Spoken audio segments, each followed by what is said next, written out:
of you who are putting your screens in a way that lets you smile out at us, which is just a huge source of support and inspiration, I think, for me and for all the members of our team.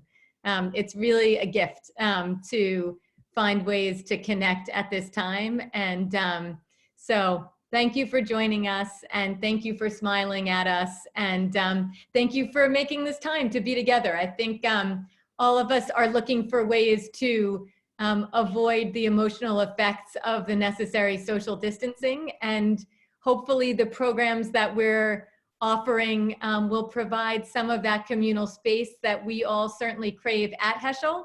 And in that spirit, I really, we are planning programs as we go. We are experimenting in territory that none of us have ever been in before. If you have an idea for something, please send it to me. I can't guarantee that we'll do it, but I guarantee that it will, you know, get our attention and inspire us to think about how to meet everybody's needs. So thank you all for making the time to be here tonight.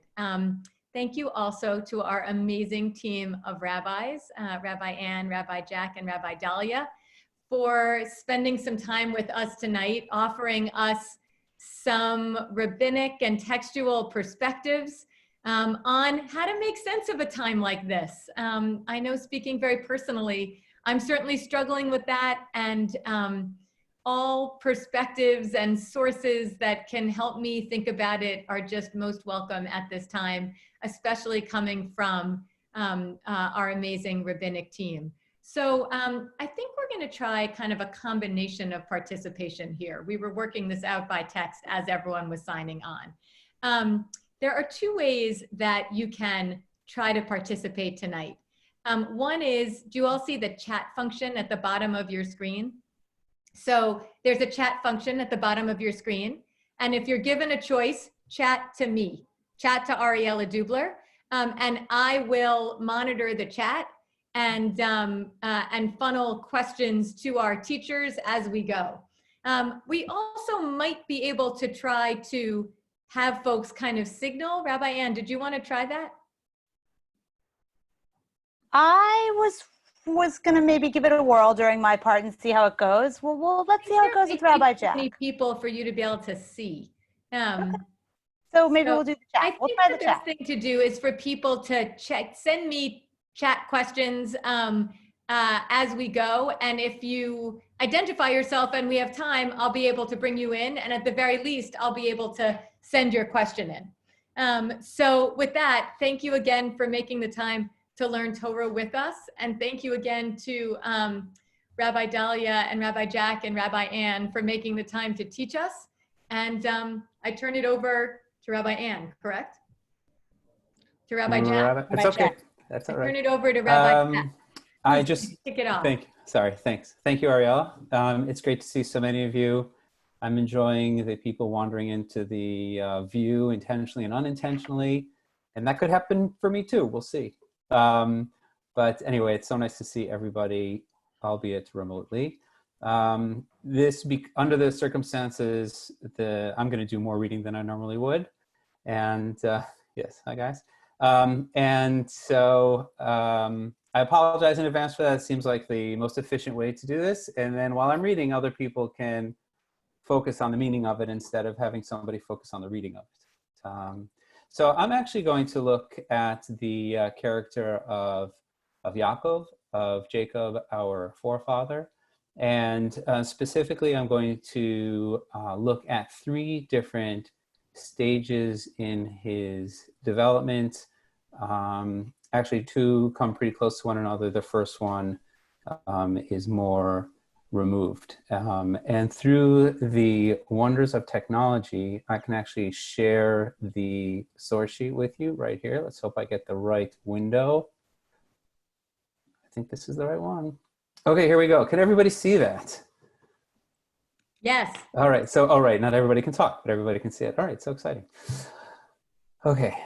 I'm going to read it in Hebrew and then translate.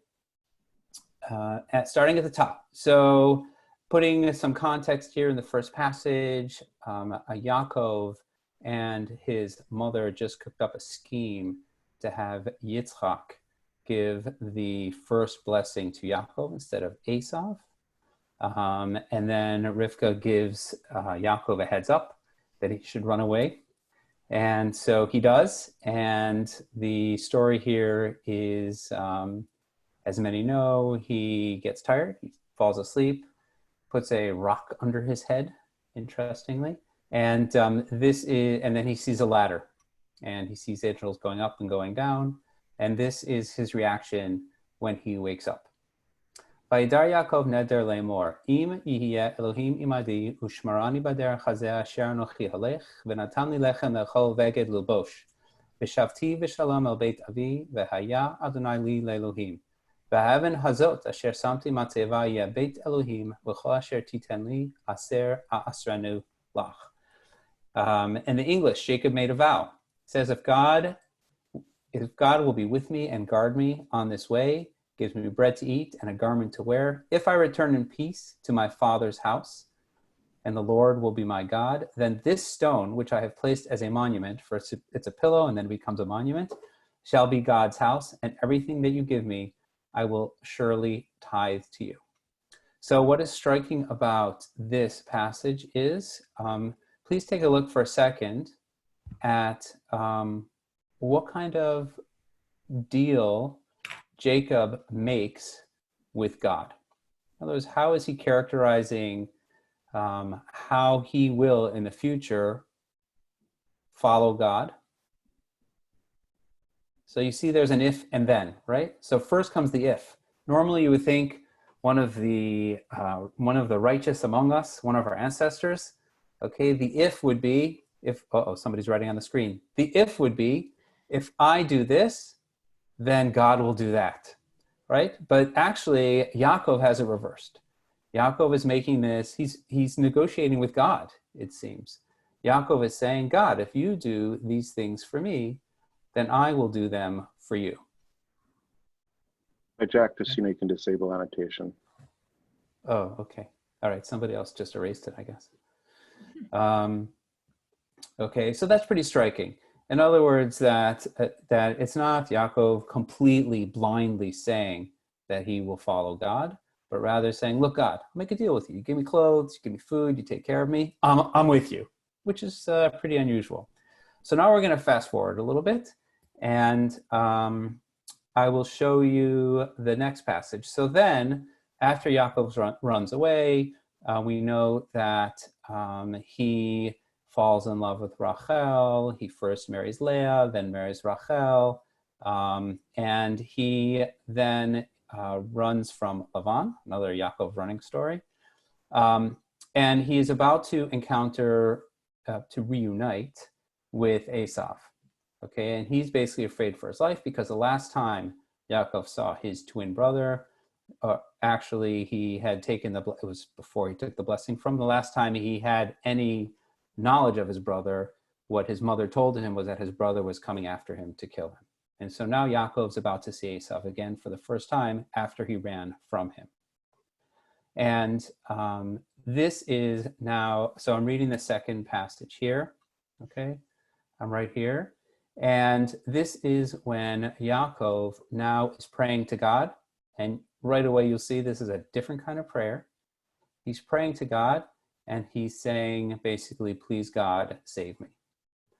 Katonti mikol hachasadim umikol ha'emet asher asita et avdecha ki v'makli avarti et hayarden hazeh ve'ata hayiti lishnei machanot hatzileni na miyad achi miyad Esav ki arei anochi oto pen yavo v'hikani em al banim. So this is what Yaakov says to God. I have been humbled from all the kindnesses and all the truth you did for your servant, for with my staff I crossed this Jordan, and now I have become two camps. Save me from the hand of my brother, from Esav's hand, for I am afraid of him, lest he come and strike me, and a mother and children. And I write here a note. This is an amazing song. Okay, it's actually by Yonatan Rezel. And if you can search these words, copy and paste into a search box. If you don't have the ability to write in Hebrew, I strongly encourage you to look up the song on YouTube. But what is Yaakov saying here? It's a very different story. He is now he's not making a deal with God, he's basically expressing gratitude to God. And the language he uses is striking. Not only katonti, so katon from katan, or small. I've been humbled, I've been made small, God, by how much you have done for me. Okay, so that's first of all. What's also interesting is he's grateful to God, not only for the chesed, right? We think of chesed as kindness, and of course he's going to be grateful for the kindness, but what's really striking about Yaakov's evolution as a person, he's actually also thanking God for the truths that God did to Yaakov. And truth can actually be harsh. Like what truth might he be referring to here? The experience of having Lavan come after him, the experience of having Esau come after him, the experience of unfortunately of Leah, and first him marrying Leah and being tricked into marrying Leah first and then Rachel. Like the truths of the deception that Yaakov has experienced after he himself did deception to his dad. So it's interesting, he's actually thanking God also for the truths that God did for him. And then he says, please God, save me. Okay. Any comments or questions so far? Ariella, I'm going to dive right in. I think you can raise your hand and we can see it that way. You mean your virtual hand? The virtual hand, is there a virtual hand option? I don't know if everyone can access it on this one. I don't Okay. think so. Yes, there is on the participants. You should be able to raise your hand. If you there go should be down, if everyone goes down to where it says manage participants, is that right? Yeah. If you It might not say on the manage for bottom, them. you could raise your hand on a, or you There can it is. send me Yeah, a you chat. can click on the more button with the three dots. Somebody so any comments or questions so far on these two texts? The first one where basically Yaakov seems to be making a deal, and the second one where he's thanking God and he is basically saying, God, you have humbled me. Donnie, can people unmute themselves or we have to unmute We them? have to unmute them. You have to I unmute apologize. them. We're still working this out, everybody. So we're going to see how this works.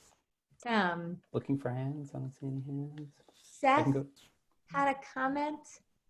I don't know if you can unmute, or Valerie had a comment. Donnie, can you unmute Valerie? Or do you want to Yes, be unmuted? Valerie's unmuted. No? Okay. No. Okay, it's fine. You got it. Valerie, we can hear you. I just wrote in the very last thing you said, Rabbi Jack, before we went to logistics, you said, please God save me. And that just resonates so much. It just feels like this is out of body, surreal. We were emailing earlier about prayer and why do we pray? You know, like, please God save me and everyone I care about. And even people I don't know, strangers across the land. So it wasn't exactly about the Parsha, but just what you said just really resonated. And in this situation, that is what Yaakov is essentially feeling desperate and like he doesn't know where to turn. And so that's the language he uses, basically. Okay. Hatzileni na, save me. Okay. Next, we have a question from Jacob. All right. Will we see Jacob and Jacob there? We have to unmute him. Sorry, go ahead, Jacob. I think. Oh, you did. All right. I think I'm unmuted. Hi. Hi, everyone. I'd also add that while he's doing this praying, he's also taking very practical steps to try to limit the bad that might happen to him by splitting up his camp and splitting up what he has. Great point. So he's not in this situation being completely passive. He's a man of faith who's also taking action. Right. Basically. Yeah. Right. Great point. Okay, I'm going to go to basically after Yaakov. Oh, can you hear me? Sorry. After Yaakov divides up his camp, and he sends them, his idea is that he's also, by the way, Vaishlach Malachim. First, he sent scouts up who noticed that Esav has a big group coming with him. Then he also sends, after that, more people ahead of him with gifts to try and placate Esav. And after everybody's gone but Yaakov, we get to the scene of Yaakov wrestling. And we often say he wrestled with an angel. That doesn't become evident in the text until the end of this passage. So I'm going to read this. Vayivater Yaakov levado. Yaakov's alone. Vaye'avek ish imo ad alot hashachar. So it actually says an ish, a man wrestles with him. Vayar ki lo yachol lo. Vayiga b'chaf yirecho v'taika kaf yerech Yaakov b'hei avko imo. Vayomer shalcheni ki ala shachar. Vayomer lo ashalechacha ki im berachtani. Vayomer elav mashmecha. Vayomer Yaakov. Emor lo Yaakov ye'amer od shimcha ki im Yisrael ki sarita im Elohim ve'im anashim vatuchal. There's a lot of pronouns here to unpack, but I'm going to assume the standard understanding of this passage. Jacob was left alone, and a man wrestled with him until the break of dawn. When he saw he could not prevail against him, he touched the socket of his hip, and the socket of Jacob's hip became dislocated as he wrestled with him. He said, "Send me, for dawn is breaking." He said, "I will not let you go unless you have blessed me." He said to him, "What's your name?" And he said, "Jacob." He said, "Your name shall no longer be Jacob, but Israel, because you have commanding power with God and men and prevailed." And so essentially, when this last passage comes along, Ki sarita im Elohim, we go back and read it about being an angel, a messenger of God, when in fact that is not evident throughout the text. And here I want to get to where I see what I see as the last stage in Yaakov's development. So after he divides his camp and prays to God and is grateful, this last passage shows him in a situation where he is alone and he actually is being attacked, it seems, by a man, by a divine being. One would think that's not the answer to his prayer that he was hoping for, okay? It's still, despite that, he is able to essentially extract a blessing from the situation. And while it is not, in our situation, obviously, with extreme health circumstances, I would never claim that everybody should be able to extract a blessing. I don't want to oversimplify it. However, I do think that it's possible, nevertheless, to gain inspiration from the story that the challenge we're being presented with also offers us the opportunity to try however we can, in whatever way we can. And I would call this session an example of this, even, like however we can, essentially, to extract a blessing, even under the most difficult of circumstances. And I've always gained inspiration from these texts in that way, under challenging circumstances. And now I pass the baton to Rabbi Ann. Thank you, Rabbi Jack. Thank you. Okay, so now I'm going to share my screen. Have I done that successfully? Yes. Okay. Can everybody hear me? Am I good? Okay. I had originally planned to ask you some questions, which I'm not sure is a great plan. I guess I'll set off and see what happens. We can try it using yeah. the function. Let's try using. All right. We'll see. I'm going to experiment. You're now getting an inside view into how we try each day to try new things. We'll see if this works. Let's give it a If shot. people raise their hand, I can bring attention to them. Between the chat and raising hands, we'll see if we can do it. Okay. I learned from Rabbi Dov that it's really important for lessons to be interactive, so I'm going to, in his name, try this. Okay, so this is a piece from Tractate Brachot. It's actually the first agadic piece in the Talmud. It's the first sort of narrative, it's the first kind of big story that we encounter.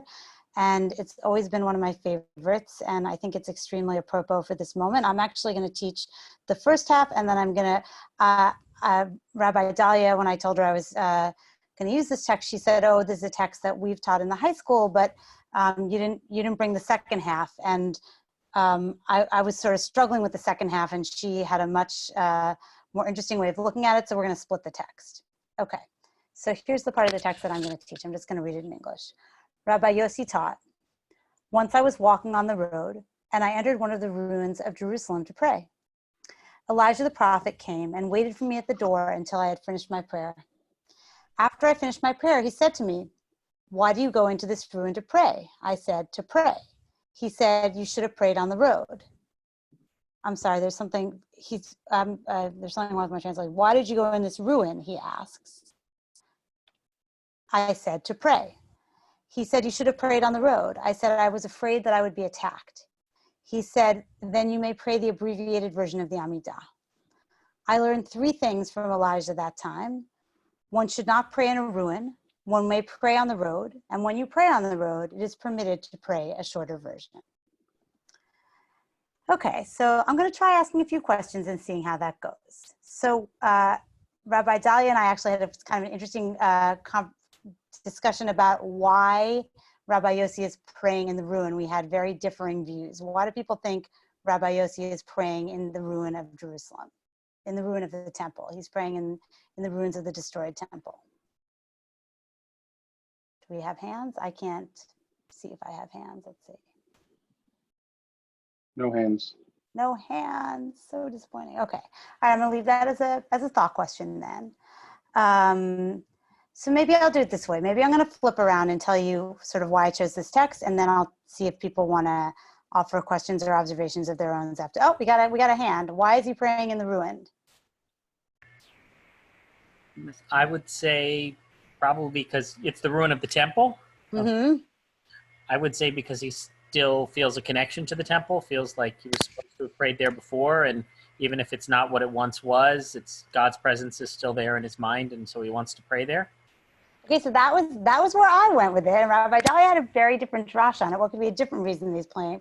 And so I thought of it as like his attachment to the past and this like sacred place that had been so meaningful to him. But there's another more practical possibility. I'm sorry, go ahead. Another hand.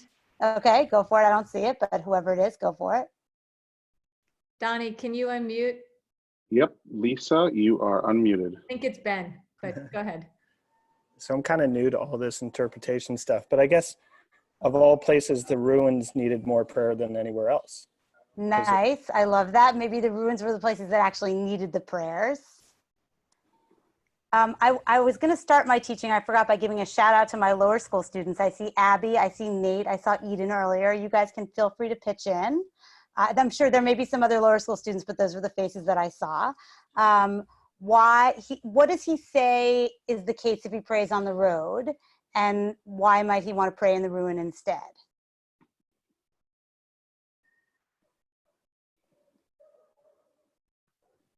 So the practical, simple explanation is that he thinks he'll be safer there. It's like a place to protect himself. There's no symbolic significance or spiritual significance. He's like looking for shelter. So why do you think that Elijah the prophet doesn't want him to pray in the ruins? What's up with Elijah the prophet? Why is he telling him to pray on the road instead of in the ruins of the temple? What's Elijah got up his sleeve?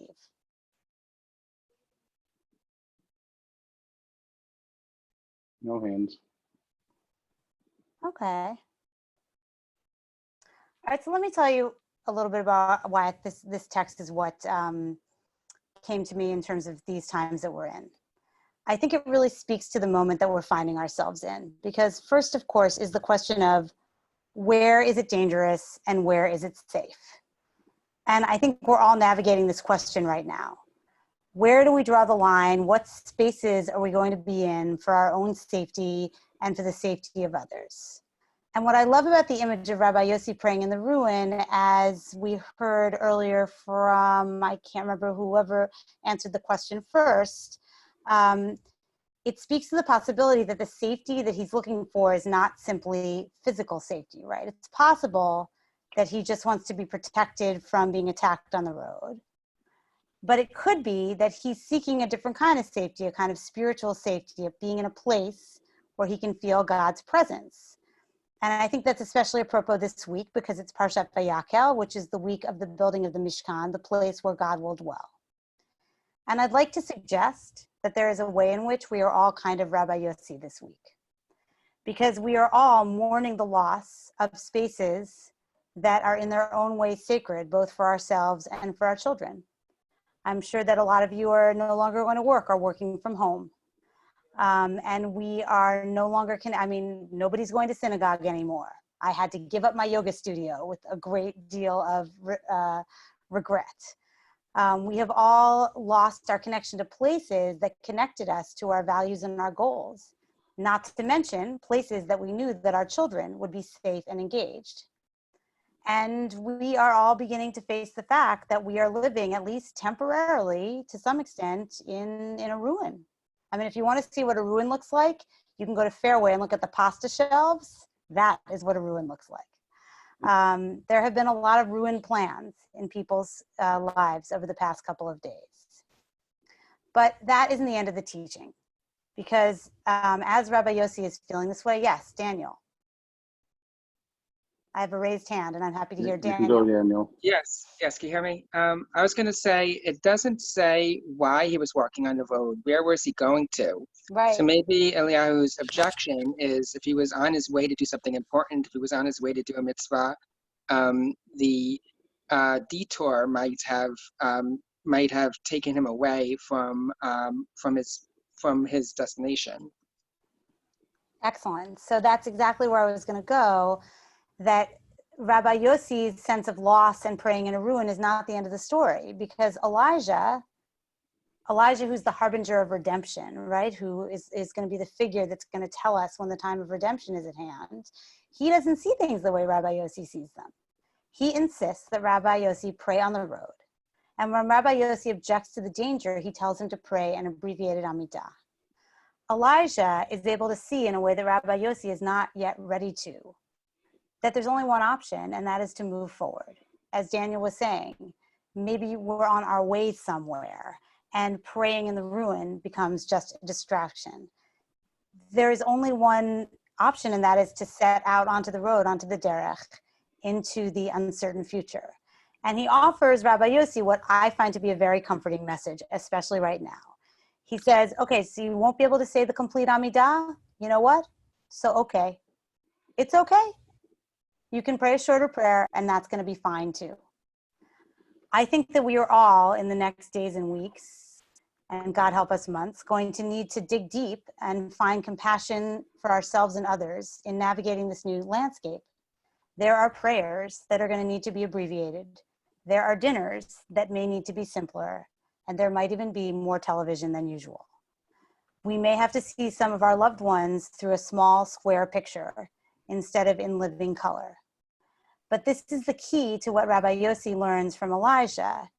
He learns that praying in the ruin of the past is not an option. We have to meet the present with its uncertainties. We have to set out onto the road that's going to lead us into the future. And it is okay if in this moment, our prayers are a little bit shorter than usual. I have to believe that the simplified offerings that we will be making in the days and weeks to come will still be acceptable. And that together, somehow we're going to find our way. We're going to stumble onto this road, taking questions on the chat as best we can. So that sort of is what really spoke to me about this text. I'm happy to take any comments if people have them, or we can look at the second half of the text with Rabbi Dahlia. And my husband seems to be printing a photograph, which is making noise. So I'm going to move. Okay. Any comments? Why don't I take it from Yeah, here? Oh yeah, maybe we'll Rabbi Dahlia finish up, and then we'll.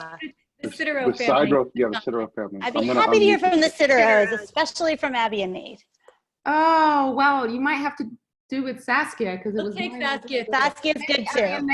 Maybe Abby and Nate will fill in for me. But I wanted to go further, that it's not simply the idea that it's enough to have an abbreviated Amidah, that you know God will be satisfied with an abbreviated Amidah, but that actually you're encouraged to stand in front of the adversity and face it and take it on, and that you can do that in the best way that you can.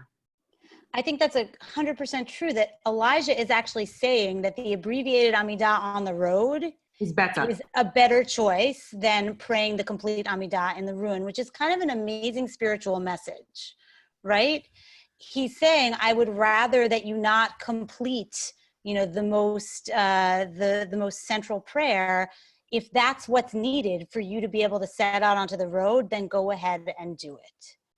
And I think that that's going to be a really, I find that to be a guiding teaching right now, where, you know, there's lots of things that I'm figuring out professionally, personally, spiritually, and to say it's not like it's a second prize. It's no, this is what you actually need to do. And these offerings are the right offerings. Short though they may be, they're actually more sacred than doing the whole thing in the ruin of the past that's no longer available.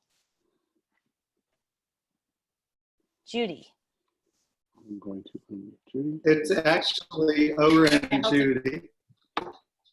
Can you hear us? Yep, we can hear you. Too. Go ahead. Oren has a comment.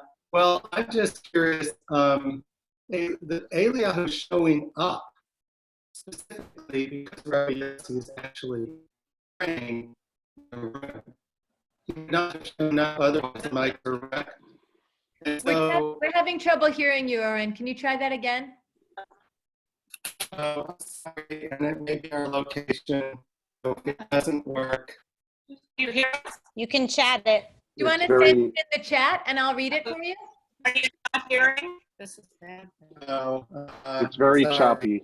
I think it would, yeah. Okay. Happy. Connecticut.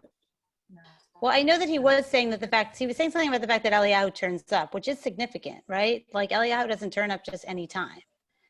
It's in this moment that Eliyahu decides that Rabbi Yossi needs a little bit of extra support, and this is when he appears for him. Let's see if Oren is writing it in. I can hear him typing. Maybe, should we go on to Rabbi Dahlia and we can take Oren's comment? Yeah, why don't we go on to Rabbi Dahlia, and Oren and Judy, if you can chat me your comment, I'm happy to share it. That was beautiful, Rabbi Ann. Well, let's hear the second half. Rabbi Dahlia's got some really good stuff in store for us with the second half. Rabbi Ann, you have to I'm going to please mute. stop sharing your screen so that Rabbi Dahlia can share her screen.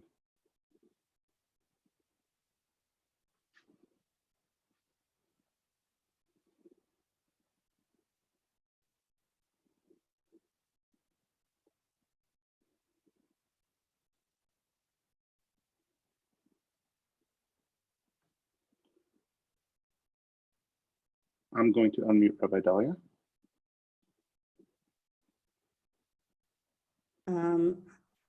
Okay, can everybody hear me? Yep. Great. So I do have to say, Rabbi Ann, hearing you present the text, I might withdraw some of my disagreements from earlier, particularly with the conclusions.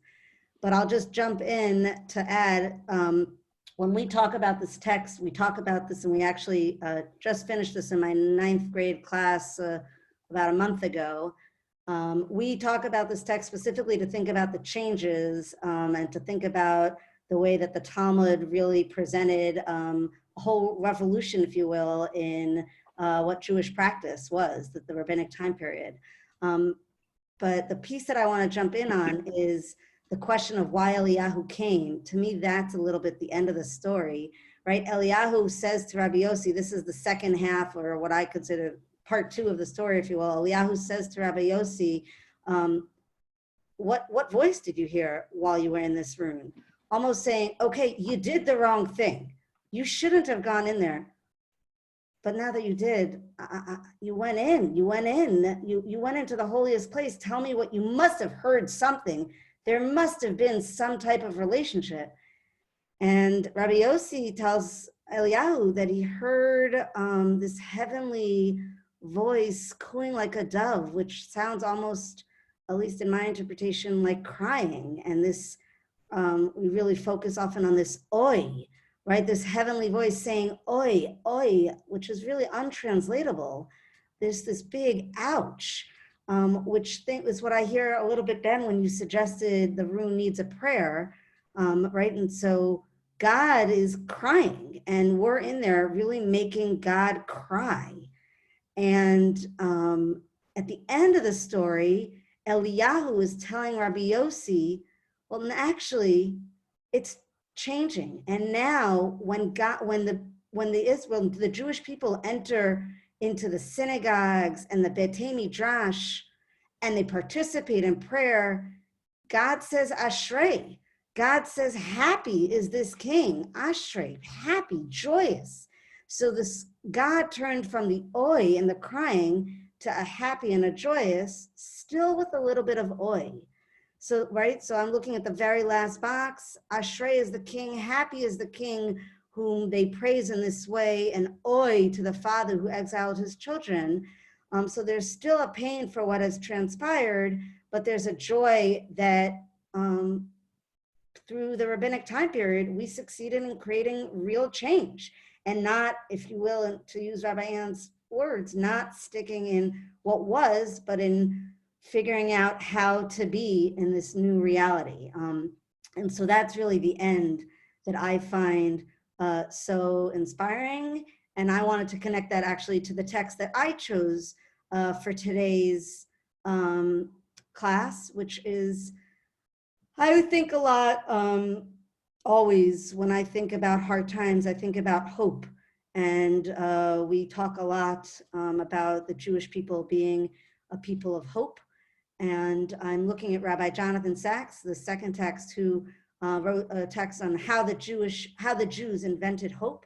And his foundational text are these verses that I put at the top.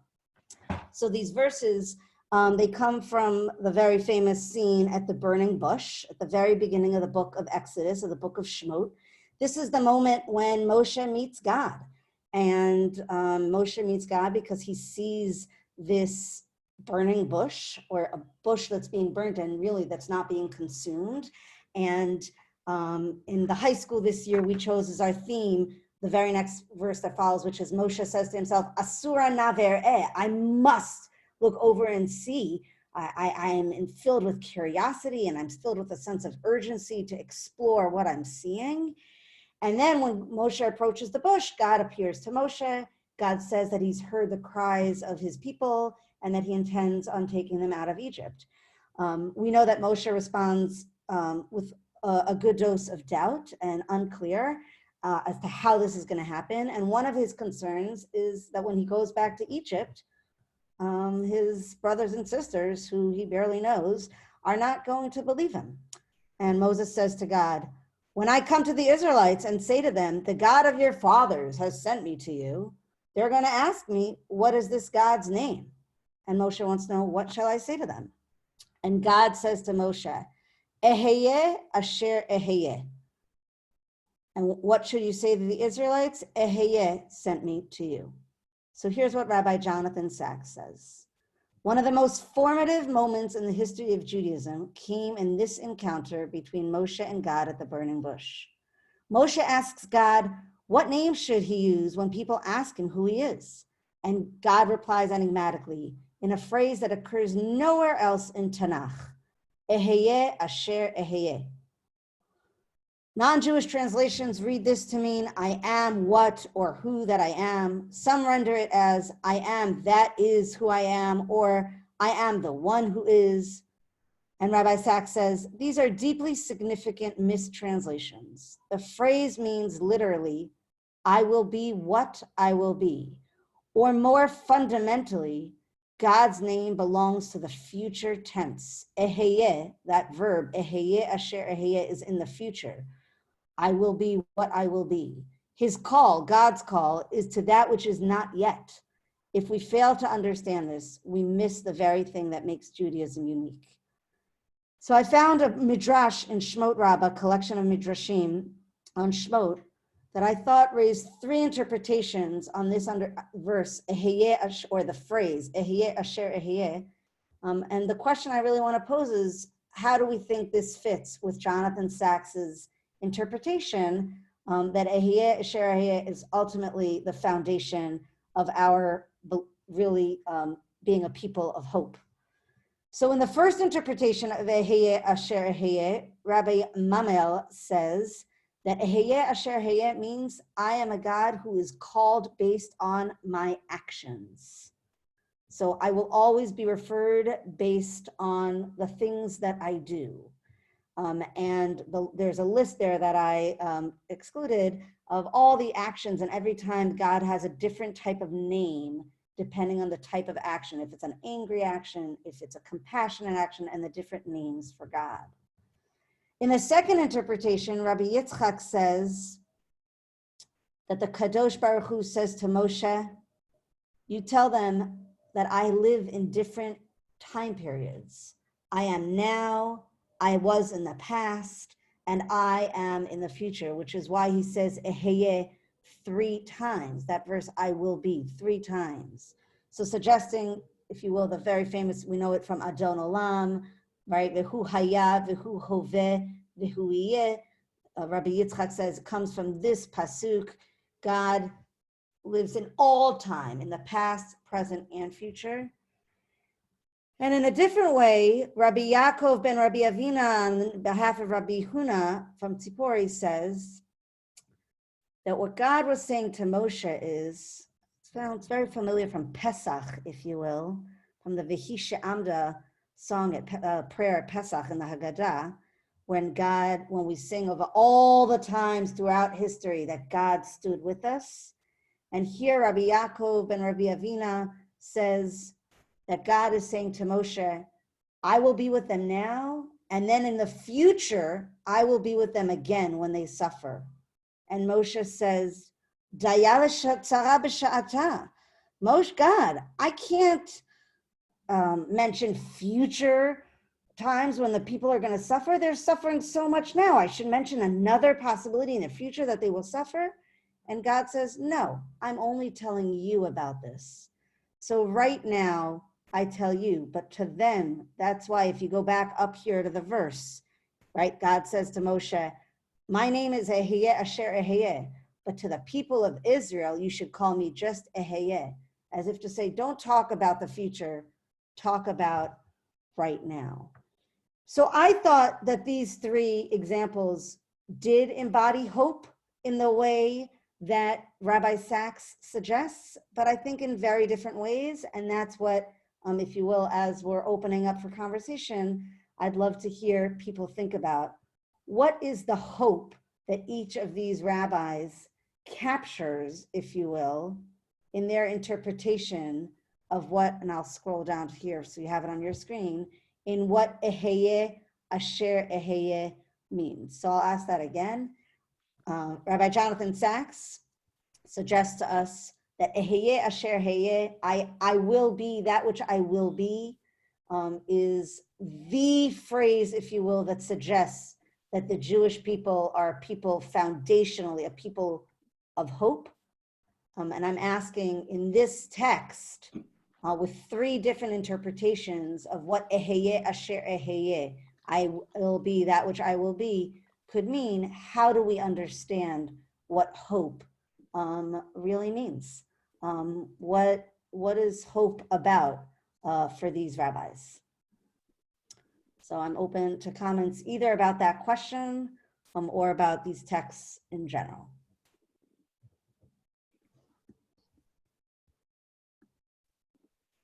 Glenn?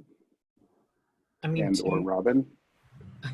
I think to me, what it's saying is that the importance of the future tense is that Hebrew or Judaism is a religion of action, that you have some ability to change the future by what you do. It's not just a matter of faith in what you believe in, but by doing things you can change the future, and God will be with you in trying to bring those positive changes about. There's hope in that you have some agency in what happens in the future.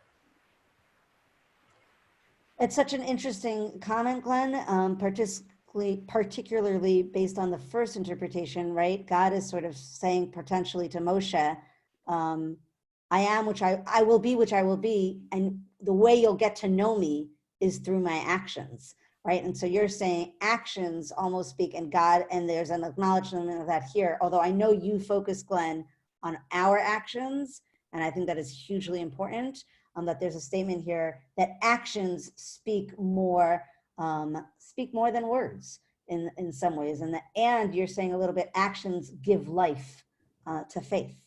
They give life to it a little bit. Thank you. Anybody else?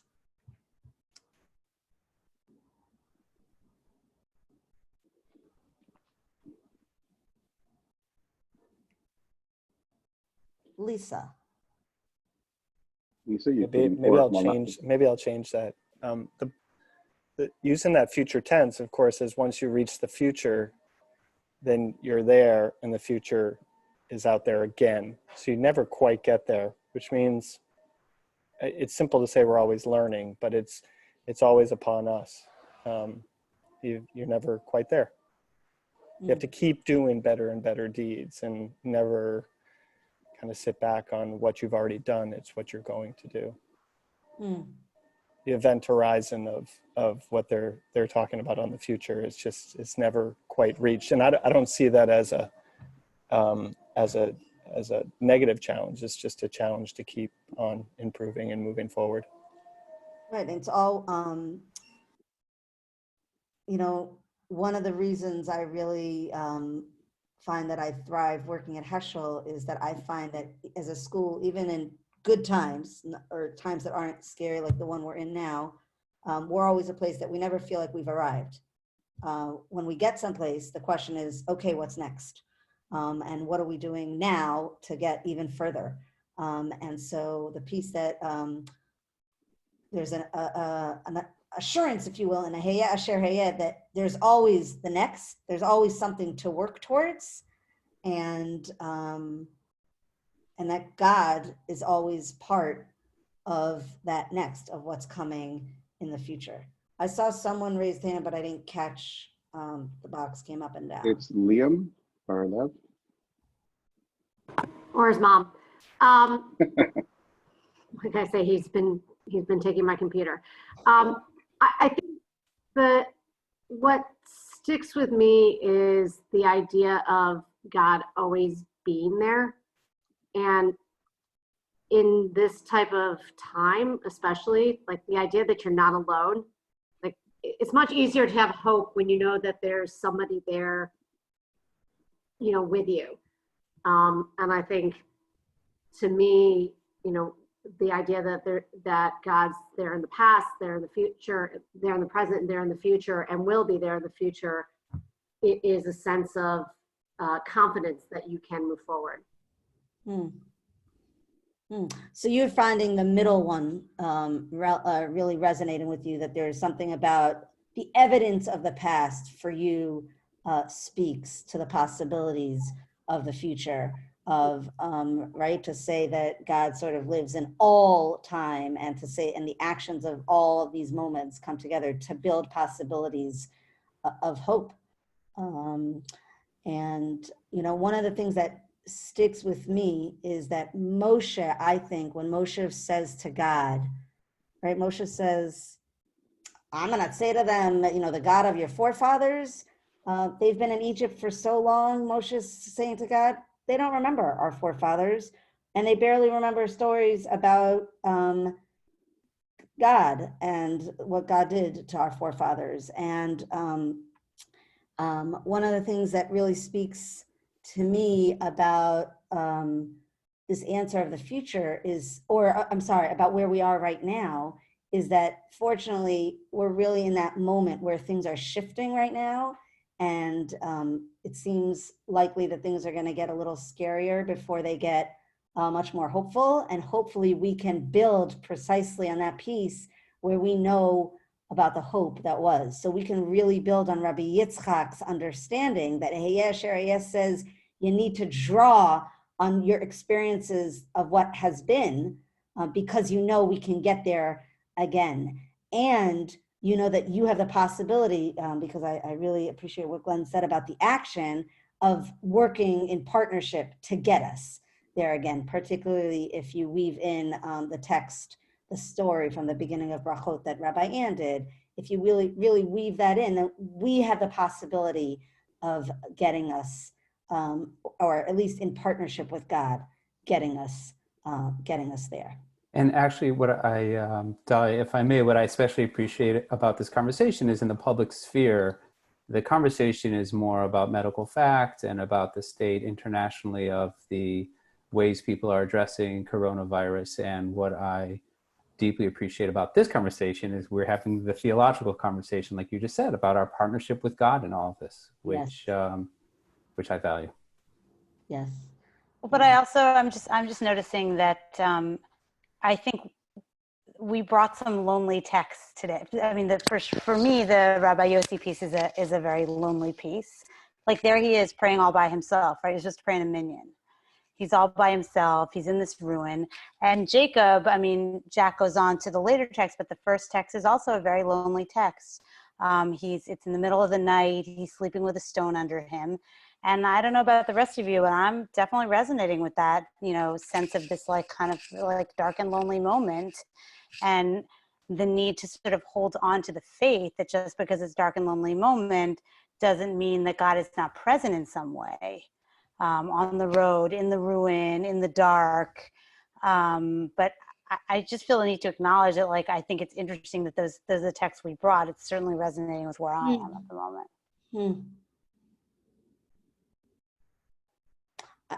Yeah, I think Moshe is feeling extremely alone, and that's why the burden, right? He's so worried about the burden of what he's carrying. I think it was unintentional, Rabbi Ann, right? We were talking about whether our texts weave together, and I think you're speaking exactly correct to what we're capturing, that we're ultimately really feeling. I think we're really used to feeling a theological connection through community. Not only in our school, but in the Jewish community through Jewish tradition and ritual is a very communal ritual. And I think to find some texts that hopefully will give a pathway to finding ways to connect spiritually and commit ourselves to having some hope and finding ways to adapt our rituals at this moment, which really came out of the second, and to connect back, Rabbi Jack, to extract blessing from each and every moment as we go along. Then I'm with Rabbi Sachs. I choose hope, and whenever it is that we can reopen our physical classrooms, and until then we adapt and we open our virtual ones, and we don't enter the physical space, and we recite the short prayer. And we hopefully are assured that right now that gives God great sorrow, and by tomorrow we'll bring God some joy. Ariella. Thank you. Thank you, Rabbi Dahlia. Thank you, Rabbi Jack. Thank you, Rabbi Ann. Thank you to everybody who worked with us on technology to participate with us. I think what you hit is really the profundity of what we're thinking about every day at school right now, which is how to turn spaces, virtual spaces, spaces where we're each on our own, into sacred spaces, and into spaces that don't feel so dark and lonely. And I think your teachings tonight have allowed us to do that. And so I'm very grateful. Thank you to everybody who joined. Part of filling these spaces and making them feel holy is coming together, even though these are not the usual spaces we're in. So we can only do that together. Thank you to Donnie, who always, day after day now, makes it possible for us to create sacred space in this virtual universe, which just 2 weeks ago, I would have sworn could not be made sacred in that way. So Donnie, you are the master of the sacred space making. And Rabbi Ann, Rabbi Jack, Rabbi Dahlia, thank you. Thank you all for being here. We have another program tomorrow night. I hope you'll join us for that. And follow our new virtual hub so that we can find more ways to be together. Have a great, safe, healthy night, everybody. See you all tomorrow. Thank you, Ariella. Bye. Thank you. Bye-bye.